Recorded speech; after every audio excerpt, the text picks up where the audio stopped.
Muy buenas amigos y amigas de la Antorcha Profética. El tema de hoy se titula El sábado, cambiado y luego restaurado. El hito número 13 de la doctrina adventista original de los pioneros. Que sea de edificación para todos ustedes.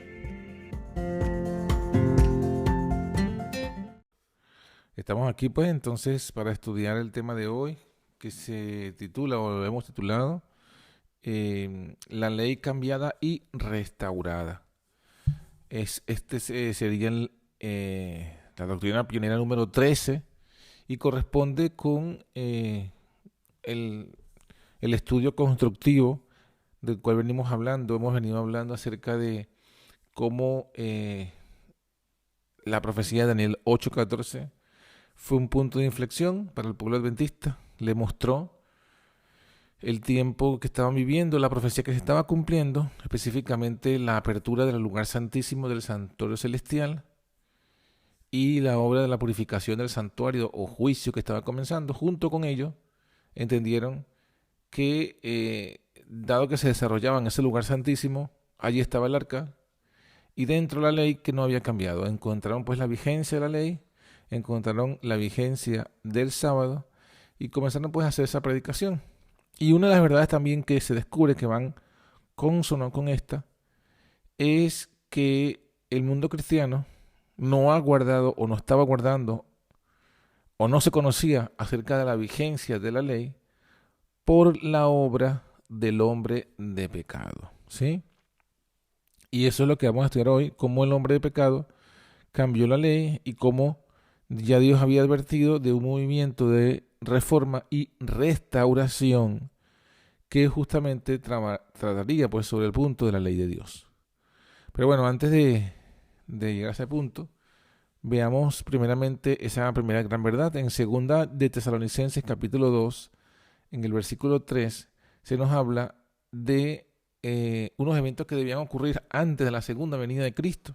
El apóstol Pablo dice, nadie os engañe en ninguna manera, porque Cristo no vendrá sin que venga antes la apostasía y se manifieste el hombre de pecado, el hijo de perdición. Entonces aquí se muestran dos claros eventos que debían ocurrir antes de la manifestación del Hijo del Hombre en su segunda venida, los cuales son, uno, la apostasía, el apartamiento de un gran sector del grupo del mundo cristiano de la verdad bíblica hacia otra falsificación del evangelio. Esa sería la apostasía. Y posterior a esta apostasía vendría entonces la manifestación de un ser que la Biblia llama el hombre de pecado, el hijo de perdición, que se opone, que se levanta contra todo lo que se llama Dios o que se adora, se sienta hasta el punto que se sienta en el mismo templo de Dios como si fuera Dios y haciéndose pasar por Dios. Este hombre de pecado vendría entonces después del siglo sexto o quinto, sexto, porque la apostasía se manifestó en la iglesia tan temprano como en el siglo segundo.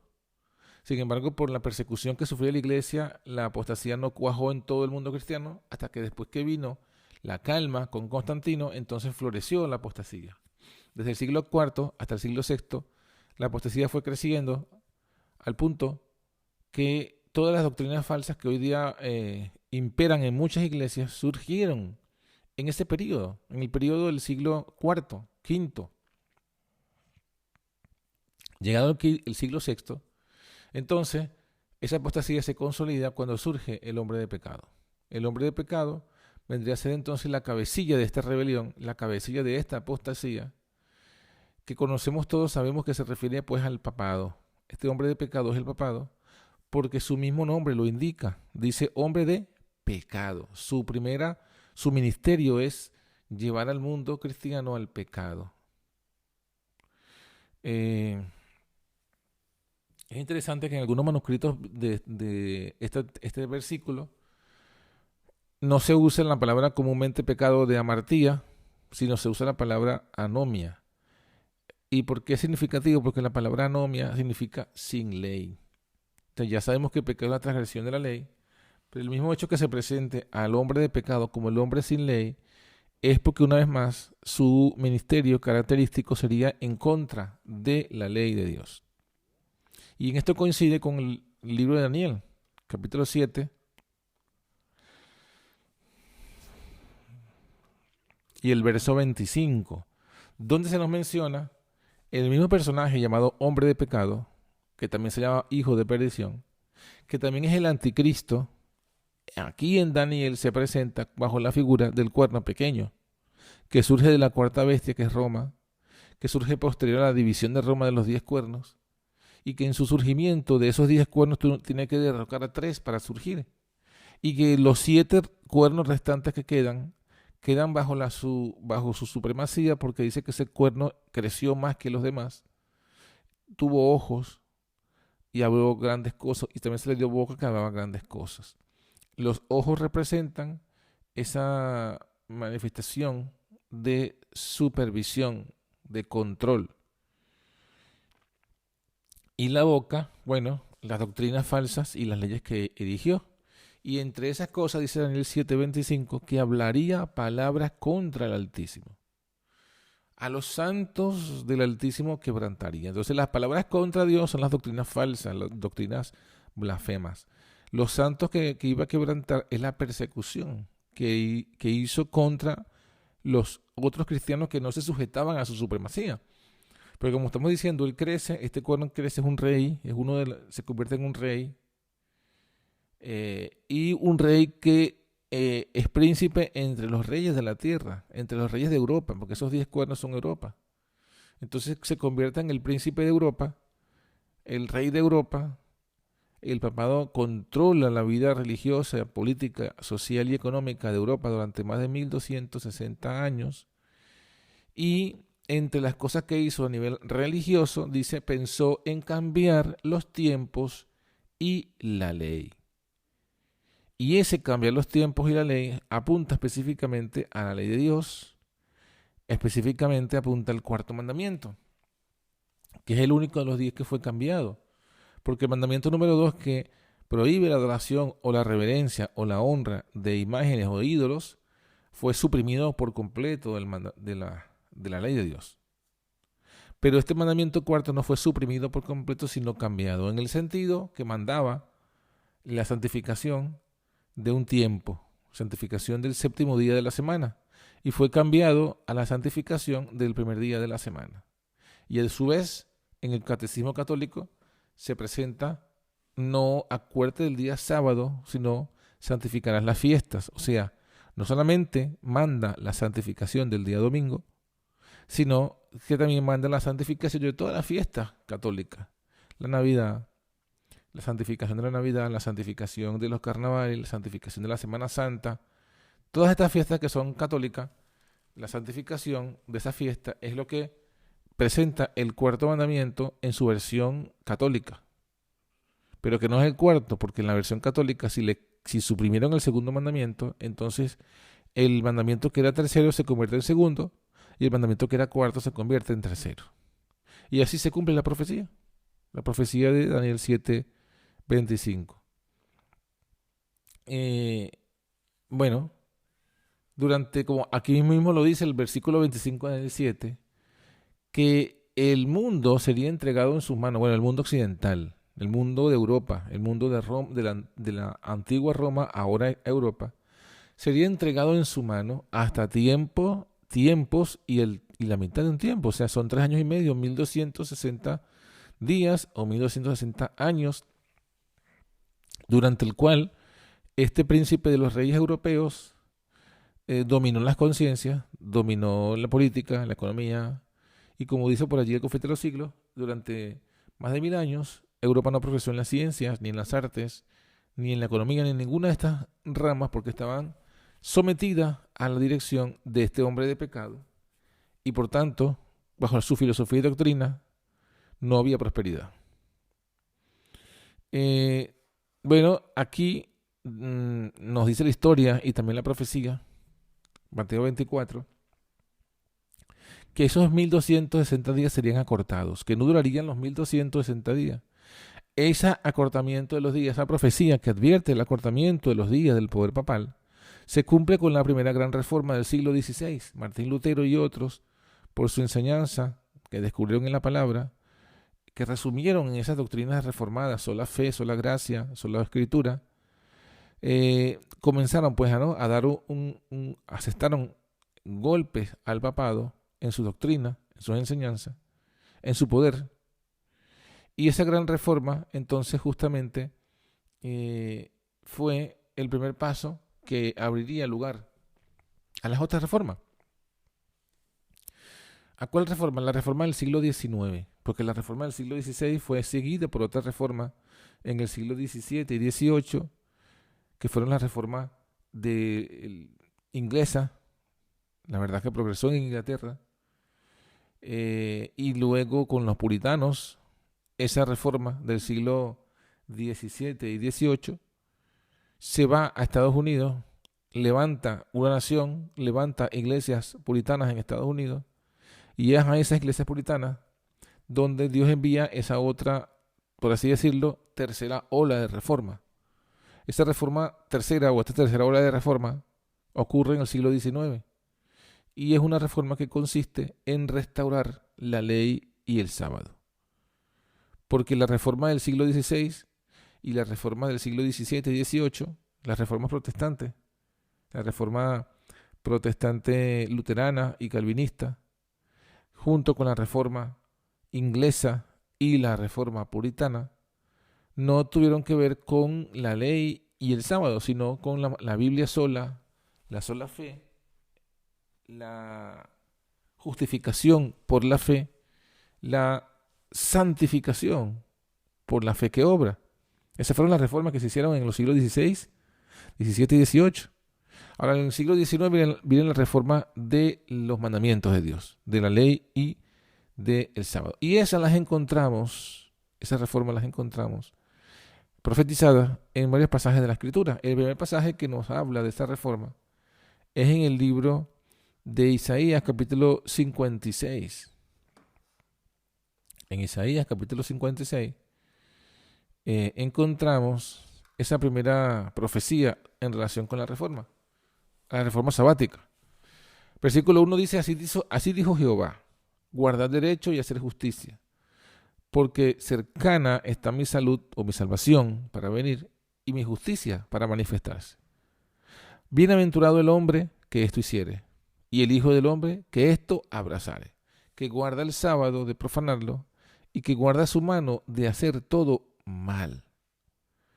Entonces aquí justamente se está hablando de esa reforma sabática.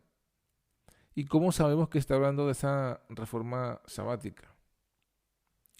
Porque en los versículos siguientes, en el versículo 6 y 7, dice, a los hijos de los extranjeros que se lleguen a Jehová para ministrarle y que amaren el nombre de Jehová para ser sus siervos, a todos los que guarden el sábado de profanarlo y abrazar en mi pacto, yo los llevaré al monte de mi santidad y los recrearé en mi casa de oración.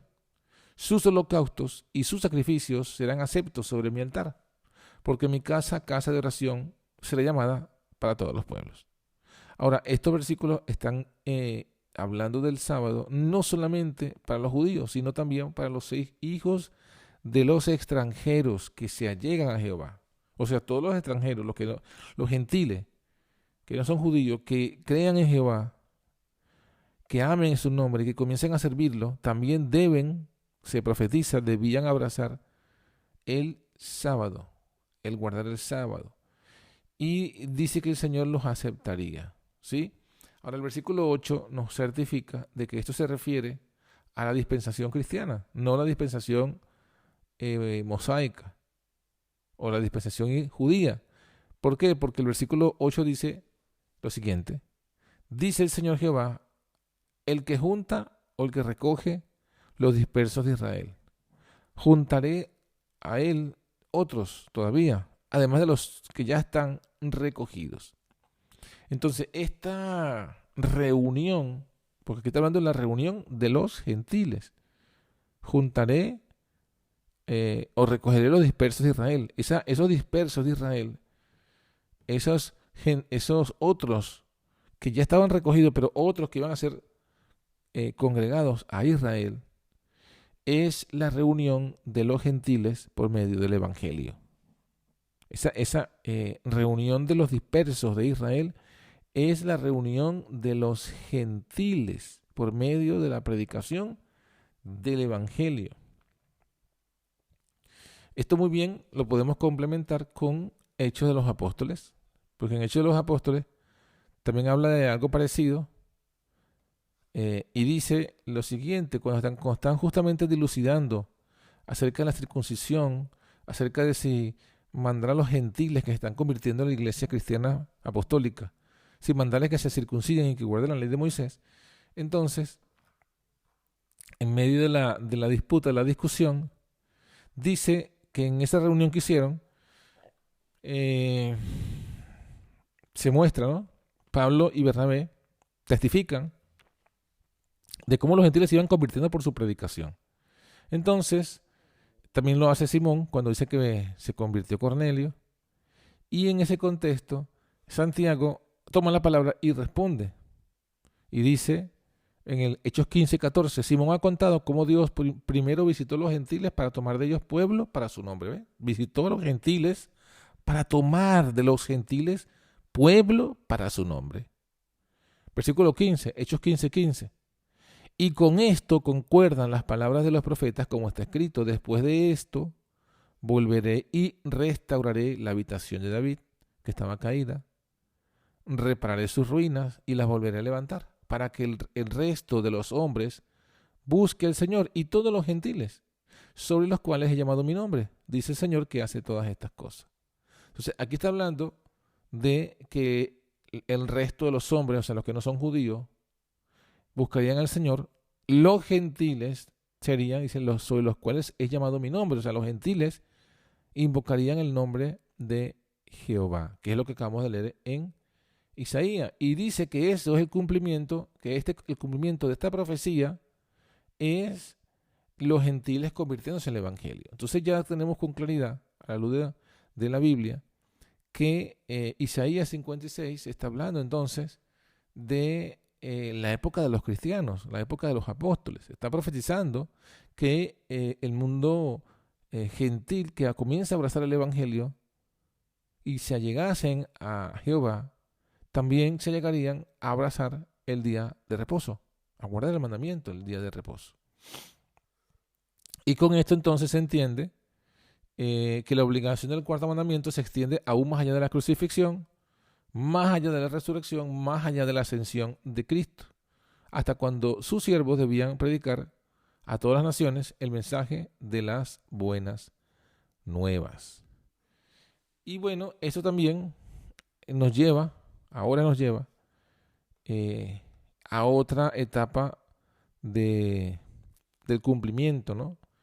de esta profecía en cuanto a la reforma del sábado. Porque lo que hemos leído está hablando desde la época de los cristianos. O sea que lo que hemos leído de Isaías 56 solamente nos dice la vigencia del sábado para los cristianos del primer siglo y del segundo siglo. Pero todavía no nos está diciendo de esa obra de reforma del último tiempo en relación que debía o que nos advierte que debían los cristianos de la última generación del siglo XIX en adelante guardar pues el sábado. Entonces eso es ahora cuando se nos lleva, así es cuando se nos lleva a Isaías 58. En Isaías 58 ahora encontramos otro pasaje que nos habla también de la reforma del sábado. Versículo 1 y versículo 2 dice: clama voz en cuello y no te detengas. Alza tu voz como trompeta y anuncia a mi pueblo su rebelión y en la casa de Jacob sus pecados. Que me buscan cada día, dice, que me buscan cada día y quieren saber mis caminos, como gente que hubiese obrado justicia y que no hubiese dejado el derecho de su Dios. Me preguntan derecho de justicia y quieren acercarse a Dios. Entonces, ¿qué Él nos está diciendo aquí? Bueno, que los que deben ser amonestados por sus pecados no son la gente incrédula ni el mundo impío, sino el pueblo del Señor. Este pueblo del Señor lo buscan día a día y no son conscientes de su pecado. o no, no han caído en cuenta de sus pecados. Ahora, esa generación que es creyente y que está en pecado, si seguimos yendo más adelante, si vamos al versículo 12, dice de ese pueblo, dice, edificarán los de ti los desiertos antiguos. Los cimientos de generación y generación levantarás, y serás llamado reparador de portillos, restaurador de calzadas para habitar. Si retrajeres del sábado tu pie, de hacer tu voluntad en mi día santo, y el sábado llamaréis delicia, santo, glorioso de Jehová, y lo venerares no haciendo tus caminos, ni buscando tu voluntad, ni hablando tus palabras. Entonces te deleitarás en Jehová. Yo te haré subir sobre las alturas de la tierra, y te daré a comer la heredad de Jacob tu padre, porque la boca de Jehová lo ha hablado. Entonces, esta profecía también se aplica al tiempo en que estamos nosotros viviendo. ¿Por qué? Porque está diciendo que sería reparada los portillos, restaurada las calzadas para habitar. ¿Y por qué? Bueno, está hablando de una obra de reparación de un daño que se hizo. Se hizo un daño, se hizo un abandono, y ahora viene una generación a reparar ese daño que se hizo en los portillos, a restaurar esas calzadas que se habitaban y habían sido desoladas, habían sido abandonadas. Entonces, evidentemente, esta es la profecía que complementa Daniel 7:25. El papado en todo el mundo cristiano cambió la ley, y las generaciones siguientes no conocieron la verdad de la ley y el sábado. Entonces aquí está hablando de una profecía de una restauración de la verdad sabática. Esa brecha que fue hecha en la ley de Dios fue cuando el sábado fue cambiado por el poder romano, por el domingo. Sin embargo, había llegado el momento profético en el que esa brecha debía ser reparada, en el que el sábado debía ser restaurado. Y bueno, eso es lo que sucede en el siglo XIX con el movimiento pues adventista. ¿Dónde también vemos eso? Bueno, ahora vamos a Apocalipsis. Vamos a Apocalipsis. En Apocalipsis se menciona una obra también de restauración de la ley de Dios y del sábado. ¿Y cómo lo sabemos? Bueno, porque vamos en Apocalipsis capítulo 7, en el versículo 1. Hermanita Nora tiene su micrófono abierto, pues se lo apague, por favor. Apocalipsis 7:1 dice, después de estas cosas vi cuatro ángeles que estaban sobre los cuatro ángulos de la tierra, deteniendo los cuatro vientos de la tierra para que no soplase viento sobre la tierra o sobre el mar, ni sobre ningún árbol. Vi otro ángel que subía del nacimiento del sol, teniendo el sello del Dios vivo, y clamó con gran voz a los cuatro ángeles, a los cuales era dado hacer daño a la tierra y al mar, diciendo, no hagáis daño a la tierra, ni al mar, ni a los árboles, hasta que sellemos a los siervos de nuestro Dios en sus frentes. Y oí el número de los sellados, 144,000 sellados, de todas las tribus de los hijos de Israel. Esta profecía del sellamiento es como un paréntesis que se da entre el sexto y el séptimo sello. O sea que esta obra de sellamiento profético no está hablando de un sellamiento que debía acontecer entre el sexto sello y el séptimo sello. El sexto sello es una profecía que está cumplida a la mitad. ¿Por qué? Porque el sexto sello habla de señales de un gran terremoto, oscurecimiento del sol, enrojecimiento de la luna y la caída de las estrellas. Estos eventos se dieron justamente en el siglo XVIII y XIX. El oscurecimiento del sol y la luna fue en 1780. El terremoto fue en 1755 y la caída de las estrellas fue en 1833. Después de eso debía venir entonces la conmoción del cielo y de la tierra y la venida del Hijo del Hombre. Entonces, el paréntesis de Apocalipsis 7 se encuentra justo entre estas entre la caída de las estrellas y la conmoción del cielo. O sea, la señal en los cielos, entre la señal en los cielos, la última señal en los cielos y la conmoción de las potencias del cielo. Allí es que entra este paréntesis de Apocalipsis 7, allí es que entra el sellamiento y allí es que se menciona esta profecía en la cual estaba el mundo por ser entregado a la destrucción, pero Dios mismo manda a un ángel que detenga la liberación de los 4 ángeles, la liberación de los 4 vientos, la liberación de los 4 vientos de destrucción. Este ángel ordena porque tiene una labor que hacer antes. O sea que antes que Dios libere la destrucción sobre el mundo, primero sella a su pueblo remanente. Y después sí libera la destrucción, tal como lo dice también Ezequiel capítulo 9. Antes de que Dios mande la destrucción, manda el ángel sellador. Lo mismo que pasó en aquella primera gran Pascua, cuando Dios mandó a su pueblo que sellara las puertas, los dinteles de su casa con la sangre del cordero, antes de enviar el ángel que iba a destruir, que iba a matar a los primogénitos. Entonces, lo mismo vemos aquí al fin de los tiempos, y ese ángel sellador que trae el sello, justamente ese sello, según Isaías 8:16, nos dice que ese sello es la ley de Dios. En Isaías 8:16 se nos dice: ata el testimonio, sella la ley entre mis discípulos. O sea, aquí está otra forma, o sea, otra profecía que nos habla de lo mismo, de esa obra de reforma con relación a la restauración de la ley de Dios y la restauración del sábado. Entonces, se habla del sello de la ley que se encuentra en uno de los 10 mandamientos, el 4.º mandamiento. Ese 4.º mandamiento es el sello porque es el único de los 10 que tiene el nombre como el título del legislador y su jurisdicción. El nombre de Jehová, su cargo es creador del cielo y de la tierra.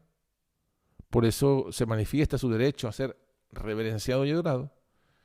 Y además la jurisdicción, ya lo dijimos, cielo, tierra, mar. De los 10 mandamientos, ese es el único que muestra la autoridad con la que se promulgó la ley. ¿La autoridad de quién? Del Creador. Ahora, cuando el día de reposo fue cambiado por el poder del Papa, eso es Daniel 7:25, ya lo vimos, cuando se hizo ese cambio se le quitó el sello a la ley. El sello de la ley se les quitó. Entonces, la profecía que menciona la restauración de la ley, que lo estamos viendo ahora, justamente su trabajo era elevar el sábado del 4.º mandamiento a su lugar legítimo, como institución conmemorativa del Creador, del poder del Creador y de su signo de autoridad.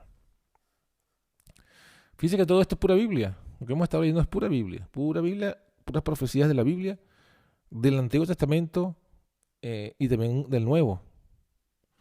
Profecía de Isaías 56, profecía de Isaías 58, profecía de Apocalipsis 7, todas apuntan a lo mismo, la restauración de la ley, específicamente del día sábado.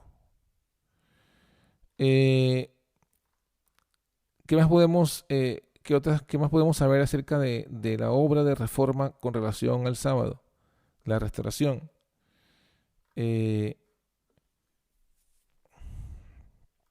Bueno, ya lo demás es abundar, ¿no? Lo demás es abundar.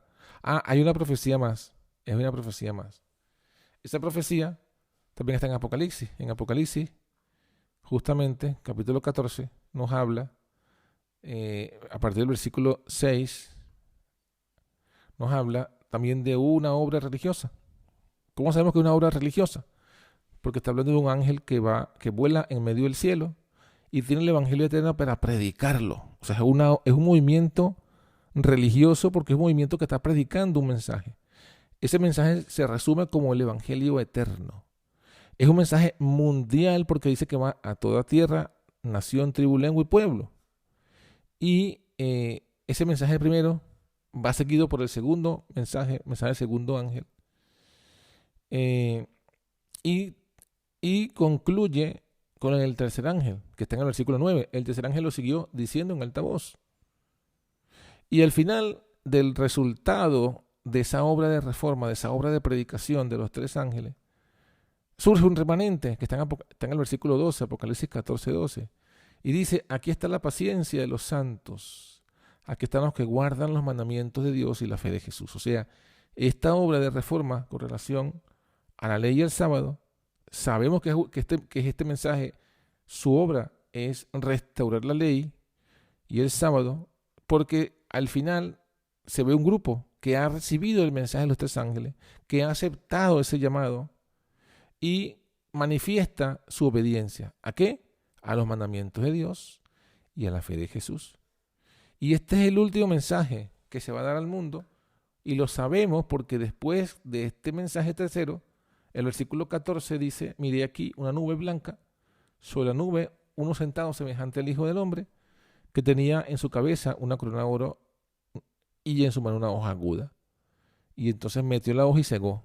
O sea, estos son figuras para referirse a la segunda venida de Cristo, que viene a cegar la mies de la tierra. Entonces, justo después que te termine de predicar este mensaje a nivel mundial, el mensaje de los mandamientos de Dios y la fe de Jesús, entonces el mundo estará preparado y la iglesia estará preparada para la venida del Hijo del Hombre, su segunda venida. Y ahí es otra profecía que también nos habla de esa restauración. De hecho, cuando colocamos en paralelo la profecía del sellamiento de Apocalipsis 7, que parece un ángel que trae el sello, y si el sello está en la ley, es un ángel que trae la ley. Cuando comparamos eso con Apocalipsis 14, en lo que hemos leído, el mensaje de los tres ángeles, encontramos que de los tres ángeles, el único ángel que predica la ley es el ángel tercero, que es el que menciona los mandamientos de Dios y la fe de Jesús. Entonces vemos que el ángel sellador es el tercer ángel. Y es ese ángel quien hace esa obra de reforma y restauración de la verdad sabática. Entonces, ¿qué encontramos en todo esto? Bueno, encontramos esta profecía que justamente es un fundamento tremendo para darnos cuenta no solamente que el sábado es el día del Señor, sino que la obra de restaurar el sábado que principiaron el pueblo adventista pionero estaba en la profecía que debía cumplirse. Y esa misma obra que ahora nosotros hemos heredado, esa labor, así como el pueblo de Israel, los hijos de los hijos que entraron a la tierra prometida, dice el libro de Jueces, recibieron el encargo de completar la conquista. Dios dejó para esos hijos de sus hijos, dejó naciones que debían ser expulsadas de Canaán, para que ellos completaran la conquista de la tierra prometida. Y textualmente dice el versículo de Jueces que Dios lo dejó para probar a Israel, para probar a esos hijos si iban a seguir los mandamientos de Dios que dio sus padres. De igual forma, Dios ha dejado que nosotros, los que somos ahora la generación subsiguiente a los pioneros, a los fundadores de la iglesia adventista, nos ha dejado también terreno por conquistar, porque el evangelio de la verdad del sábado no se completó en todo el mundo. Entonces nos quedó tierra a nosotros por ser conquistada con esta verdad adventista original. Y es justamente la labor que Dios nos llama a hacer en este último tiempo. Lo vemos en la profecía y lo vemos pues en la historia. Entonces, bueno, esa es nuestra labor ahora. Esa es nuestra labor ahora. Y esa obra de reforma del sábado tenemos que llevarla a feliz término en esta última generación, porque son los eventos del tiempo final lo que nos está mostrando lo que tenemos que hacer y la urgencia para hacer todo lo que tenemos que hacer. Entonces, bueno, hasta aquí tenemos el estudio de hoy, cortito pero sustancioso, y si hay alguna pregunta o comentario, este sería el momento para hacerlo. Gracias.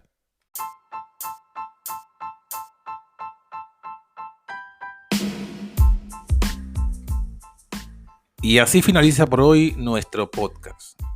Somos la Antorcha Profética. Te invitamos a que nos sigas en nuestras redes sociales y en nuestra página web, antorchaprofética.com. Que Dios te bendiga.